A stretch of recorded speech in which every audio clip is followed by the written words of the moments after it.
အားလုံးမင်္ဂလာပါဗျဗီဒီယိုမျိုးတာလည်းကြာပြီဆိုတော့ကင်မရာရှိရောက်ပြီးတော့ဗာပြောလို့ပြောမလို့ကြောင်းအမ်းဖြစ်နေတန်ရင်ခံပြီးနားထောင်ပြီးပါဗျဒီနေ့ကျွန်တော်တကယ်တယောက်ကသူဂိမ်းဆိုတဲ့အင်တာနက်အဆင်မပြေတဲ့အကြောင်းလေးပေါ့အင်တာနက်အဆင်မပြေ Wi-Fi အဆင်မပြေတဲ့အကြောင်းလေးပေါ့အဲ့ဒါလေးနဲ့ပတ်သက်ပြီးတော့ Wi-Fi ဆက်တွေဘယ်လိုအကြောင်းဖြစ်တာလဲဆိုတော့နည်းနည်းလေးရှင်းပြခြင်းပါတယ်ကျွန်တော်တို့ ISP လို့ခေါ်တဲ့ဒီ Internet Service Provider တွေကပေးတဲ့ဆက်တွေပေါ့အဲ့ဆက်တွေနဲ့အဆင်မပြေကြတဲ့ဟာတွေပေါ့သူကဘယ်လိုလဲဆိုလို့ရှိရင်သူအိမ်မှာအိမ်အောက်ထပ်မှာသူအဲ့ဆက်ကတက်ထားတယ် Internet ဆက်ကတက်ထားတယ် Wi-Fi ဆက်တက်ထားတယ်ပေါ့ဒါမှမဟုတ်သူကအိမ်အပေါ်တက်သူကတလွာဒီကက်ရပေါ့နော်ကက်ရအပေါ်တက်မှာခင်းဆိုလို့ရှိရင်ဒီဖိန်ရိတ်ကြတယ်တို့ထစ်တယ်တို့ဖြစ်တယ်ပေါ့နော်ဂိမ်းကတော့ကျွန်တော်မစောတော့မသိဘူးပြအဲ့ဒါတော့သူတို့ကတော့ထစ်တယ်လို့ပြောတယ်ပေါ့နော် speed ကမငြိမ်ဘူးလို့ပြောတယ်သူအဲ့ဆက်နားလေးမှာစောရင်တော့အဆင်ပြေတယ်တဲ့ဆက်နားမဟုတ်တဲ့အချိန်ရောက်လို့ရှင်တော့အဆင်မပြေဘူးပေါ့နော်လောကလုတ်တယ်ပေါ့ဖိန်ဝေးကြတယ်ပေါ့လေးတယ်ပေါ့အဲ့လိုမျိုးများသောအားဖြင့်တော့ကျွန်တော်ဒီပေါ့ဒီအင်တာနက်ဂျုံးနေပေးတာရဲ့မြန်မာနိုင်ငံမှာဆိုရင်ကျွန်တော် MPT တို့တို့ပေါ့နော်အဲ့လိုမျိုးပေးတဲ့ဆက်တွေအများသောအားဖြင့်တော့သူတို့ကအများနဲ့ထုတ်ပြီးတော့တမူးနဲ့နည်းများနဲ့ထုတ်ထားတဲ့ဆက်တွေပေါ့နော်သူတို့ Wi-Fi အတွက်အရင်ကောင်းတဲ့ဆက်တွေတော့မဟုတ်ဘူးပြီးလို့ရှိရင်သူတို့ကအချိန်ကြာလာနေပြသူက long time ဖြစ်လာနေမြတ်သူတို့အများသောအားဖြင့်ပူလာတာပြီး internet speed ကြာ Wi-Fi speed ကြာတာကျိုးနဲ့တော့ရင်အဲ့လောက်အတီးပါဘောနော်မသိတာပဲမဲ့လို့ဒီ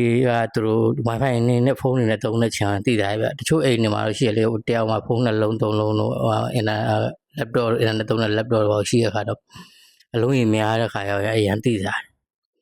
အဲ့ခါရောက်ရင်ကျွန်တော်တို့ဘယ်လိုလုပ်ပြရလဲဆိုတော့သူတို့ရုံးကပေးတဲ့ဒီ Wi-Fi ဆက်ကိုမှ Wi-Fi ကိုပိတ်ပြလိုက်ပြီးတော့မှသူကျွန်တော်တို့နောက်ထပ် Wi-Fi ဆက်ကောင်းကောင်းပေါ့နော် Wi-Fi ဆက်ကောင်း TP လက်တို့ကျွန်တော်အောက်စုတို့တဲတို့အဲ့ဆက်တွေဝယ်တက်ပြီးတော့ကျိုးနဲ့ပြန်ချိတ်ပေးရအဲ့ကောင်နေနေဆိုလို့ရှင်တော့အဆင်ပြေတယ်ပေါ့နော်အဲ့ဒါတွေကိုအဆင်မပြေရတွေကိုအဆင်ပြေအောင်ကအလုံးကြီးလည်းနဲတယ်ဟိုလည်းပြူတယ်ဆိုရင်တော့အဆင်ပြေအောင်လုပ်တဲ့နည်းလေးရောရှိရဗျနည်းလေးဆိုတာကုန်ကြလည်းမရှိဘူးပေါ့နော်တတအောင်လုပ်တဲ့နည်းလေးပေါ့အဲ့ဒါဗာလဲဆိုလို့ရှင်ကျွန်တော်တို့ဆက်ကိုအရင်ပူတဲ့နေရာတွေမှာမှတ်ထားနေပြီးရင်နောက်တစ်ခုကကျွန်တော်တို့ဆက်ကိုမှကျွန်တော်တို့ဘယ်လိုခေါ်မလဲဟိုချောင်းညာဒါမှမဟုတ်လည်းနိုင်ရနေအကွယ်တွေနဲ့ကာနေတဲ့နေရာမျိုးတွေမသိမှတ်ထားနေပါတော့ပြီးရရေးကြီးတစ်ခုကတော့ကျွန်တော်တို့ကများသောဖြင့်ကျွန်တော်ဒီထိုင်းမှာဆိုလို့ရှင်တော့မီးရ24လောက်လာတဲ့ခါတော့တောက်လျှောက်ကြီးဖွင့်ပြထားပါတော့ဒီပလက်ရေးအများထိုးတက်ပြထားတဲ့ခါတော့စက်ကရမ်းပူလာပြီးတော့signal ကျတာအဲ့လိုဖြစ်တယ်ပေါ့နော်အကောင်းဆုံးကတော့ကျွန်တော်တို့သုံးတဲ့ပုံစံကတော့ကျွန်တော်တို့ကတော့တရက်ကိုတစ်ခါအပိတ်ဖွင့်လုပ်တယ်ပိတ်ဖွင့်လုပ်တာ setting ထဲမှာသွားပြီးအပိတ်ဖွင့်လုပ်လို့လည်းရတယ်ဒါမှမဟုတ်လေကျွန်တော်တို့မီပလက်ဖြုတ်ပြီးပေါ့နော်မီပလက် adapter လေးဖြုတ်ပြီးတော့အပိတ်ဖွင့်လုပ်လည်းရတယ်ပေါ့ကျွန်တော်တို့ကတော့ setting ထဲမှာတစ်ခါတည်း schedule ထည့်ထားပါတော့ setting ထဲဝင်ပြီးတော့မှကျွန်တော်ည3နာရီလောက်ဆိုကျွန်တော်တို့မသုံးပြတာများတယ်မသုံးပြတာများတဲ့အခါတော့ကျွန်တော်တို့ကreboot time ဆိုပြီးတော့ည3နာရီပါချထားပေးလိုက်တယ်အဲဒါသူကအချိန်ရောက်တော့သူ auto ပိတ်ပြီးတော့ auto ပြန်ဖွင့်ပါနော်မကြပါဘူး2မိနစ်လောက်ပဲကြာသူပိတ်သူပြန်ဖွင့်on off capture ရထည့်လို့ရတယ်ဒါတွေကတော့ set တွေပုံမှာမူတည်ရဗျသူတို့ရုံးကပေးရ set တွေပုံမှာမူတည်တယ်ကျွန်တော်မြန်မာမှာတော့ကတော့ Odoo set မှာရတယ်APT set မှာရတယ် APT set မှာလည်း reboot time ထည့်လို့ရတယ် on off schedule ထည့်လို့ရတယ် Odoo set မှာလည်းရတယ်ဒါset model တွေအခုနောက်ပိုင်းပေးတဲ့ set တွေတော့မပြောတတ်တော့ဘူးเนาะအရင် set တွေကတော့ကျွန်တော်လုပ်လို့ရတယ်ပြီးနောက်တစ်ခုတော်တော်များများမေးကြတာကရုံးကပေးတဲ့ set တွေမသုံးမနဲ့ကိုကကောင်းတဲ့ set ပေါ့နော်အပြင်ကနေဝယ်ပြီးသုံးလို့ရလားမရဘူးဗျအဆင်မပြေဘူးဘာဖြစ်လို့လဲဆိုတော့ရုံးကသူတို့ကဒီကျွန်တော်တို့ပေးတဲ့ set တွေရဲ့ serial number တွေMAC address တွေအကုန်လုံးသူတို့မှတ်ပြီးမှသူတို့ကပေးတယ်ပေါ့နော်ပေးပြီးတော့မှ internet ဖွင့်ပေးတာဆိုတော့ internet speed ဘယ်လောက်ပေးရမလဲဆိုတော့အဲ့အရာတွေပေါ်မူတည်မှသူတို့ကလှုပ်ထားဆိုတော့ကျွန်တော်တို့ကြိုက်တဲ့ set ဝယ်တက်လို့မရဘူးဗျတခုပဲရှိရသူတို့ set ကို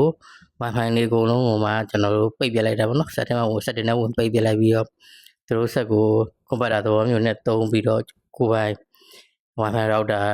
ကောင်းတာဝယ်တက်ပြီးသုံးလို့ရှင်တော့အဆင်ပြေတယ်အဲ့ဒါဆိုရင်တော့ wifi ကျတာ wifi speed နှေးတာကြီးမဖြစ်တော့ဘူးပေါ့နော်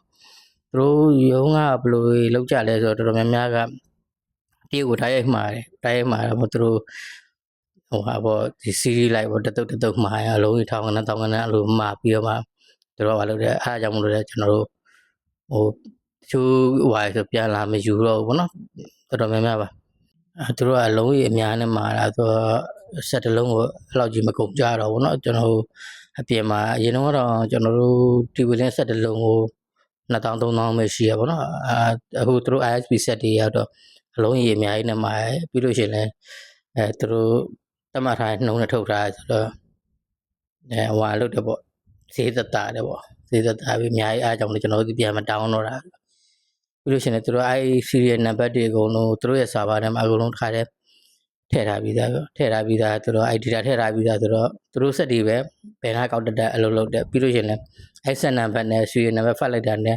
ဒီဆက်ကဘယ်နှလေးမှာတော့ချိန်နေလဲဆိုတာသူတို့တန်းသိတယ်ဘယ်ပေါ့ဆိုတာသူတို့တန်းမှတ်လို့ရပါဘူးအဲ့လိုလွယ်အောင်လည်းအစတည်းသူတို့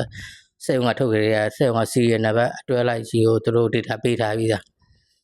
ဆက်လုံးရေဘလောက်ထုတ်တယ် serial number ဘလောက်ထုတ်တယ် max ဘလောက်ရှိရအဲ့ data ချက်လက်တွေကသူတို့ရုံးမှာသူစာပါဒီမှာထည့်ထားပြီးသားအဲ့အတွက်ကြောင့်မို့လို့ကျွန်တော်တို့ channel ဆက်တွေတော့တက်မယ်ဆိုရင်အဆင်မပြေဘူးသုံးလို့ internet သုံးလို့မရဘူးဘလောက်ကောင်းတဲ့ဆက်ပဲတော့တက် internet သုံးလို့မရဘူးเนาะသူတို့ဒီရလာတဲ့သူတို့ fiber cable ရလာတဲ့ internet က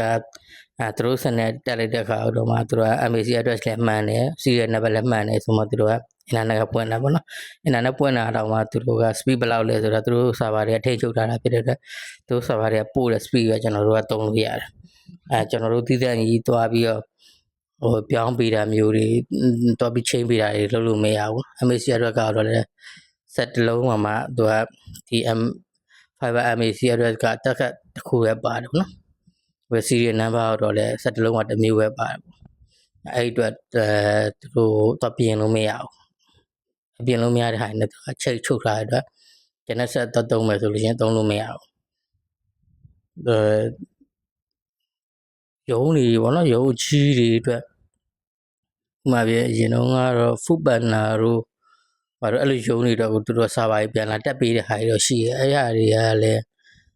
သူတို့စက်တွေပဲလာတက်ပေးရများတယ်အရင်ကတော့ကျွန်တော်သိသလောက်ကတော့ MPT ကများတော့ပြန်ဟာဝေးသုံးတာများဟာဝေးစက်တွေလာတက်တာများတယ်အခုနောက်ပိုင်းတော့မပြောတတ်ဘူးသူတို့ Cisco ပြန်ပြောင်းသုံးနေလားမသုံးလားတော့ကျွန်တော်မမှတ်မိတော့အဲ့ထားပါဆက်ပြောချင်တာကခဏကသူတို့ရုံးကပေးတဲ့ဆက်ကိုကျွန်တော်တို့က Wi-Fi အကြိုက်မသုံးတော့ဘူးနော် Wi-Fi မသုံးတော့အကြိုက်ကိုမဟုတ် Wi-Fi လုံးဝမသုံးတော့ဘူးသူတို့ Wi-Fi ပိတ်ပြလိုက်မှာနော် Wi-Fi ဟိုမှာ Wi-Fi signal ဟိုမှာ off လိုက်တယ် Wi-Fi signal off ပြီးတော့မှကျွန်တော်တို့တည်တဲ့ router တစ်ခုပြန်တက်မှာသူတို့အဲ့ဒီ set တွေရဲ့နောက်မှာရုံးကပေးတဲ့ set တွေရဲ့နောက်မှာကျွန်တော်တို့ကပေါ့ဒီ network port ပါတယ်အဲ့ဒီ LAN port ပါတယ်အဲ့ဒီ LAN port ကနေထုတ်ပြီးတော့မှကျွန်တော်တို့ Wi-Fi set ရဲ့ဒီ LAN port 1 port တဲ့ကိုထည့်ပြီးတော့သုံးလို့ရတယ်ပေါ့နော် reach mode လုပ်တယ်ဆိုလို့ရှိရင်လည်းရတယ်ဒါပေမဲ့တချို့ဟာတွေတချို့ရုံးတွေတော့ဖွင့်မထားဘူးပေါ့တချို့ရုံးတွေကတော့ဖွင့်ထားတယ်တချို့ set တွေကတော့ဖွင့်ထားတယ်အမရပါဘူးအိမ်မှာ Wi-Fi နဲ့အောက်မှာပဲအလုပ်လုပ်ချင်တယ်အကုန်လုံးဟိုလုပ်တယ်ဆိုတော့အဲ့ဆက်အောက်ကနေပဲတုံးလိုက်ပေါ့နော်ဥပမာပြန်ရုံးကလာတဲ့ fiber ကြိုးကိုကျွန်တော်တို့သူတို့ရုံးက PS မှာတက်မယ်ပြီးလို့ရှိရင်အဲ့ရနေပြီး network ကြိုးထုတ်ပြီးတော့ကျွန်တော်တို့ဝယ်ထားတဲ့ Wi-Fi ဆက်မှာတက်မယ်အဲ့ Wi-Fi ဆက်ကနေတက်တဲ့ network ကြိုးတွေအကုန်လုံးကအိမ်ထဲကိုပတ်ပေးထားမယ်ပြီးလို့ရှိရင် Wi-Fi ကအဲ့ပေါ်နေတုံးမယ်အဲ့ဒါဆိုတော့ကျွန်တော်တို့ network အောက်တစ်ခုတည်းမှာပဲ network တစ်ခုတည်းအောက်မှာရှိသွားမှာပေါ့နော်အဲ့ဒါဆိုလို့ရှိရင်တော့ speed ကျတာလည်းတက်တာမယ်Wi-Fi signal ကျတာလည်းတက်တာမယ်ဒီမှာအများဆုံးထိုင်းမှာအများဆုံးဖြစ်လဲဆိုလို့ရှိရင် Wi-Fi နဲ့အများတဲ့ခါတော့ signal အများကြီးရှုပ်တယ်တခုအရန်ရှုပ်တဲ့ခါတိုက်နေတဲ့ခါတော့ဟို set သူတို့ပေးတဲ့ set တွေရဲ့ Wi-Fi နေ speed တွေလည်းအရန်ကျတယ်အဲ့လို set တွေဝယ်မသုံးရင်ဘာမလုပ်ချင်ဘူးဆိုလို့ရှင်တော့ညာရတဲ့ချိန်ကို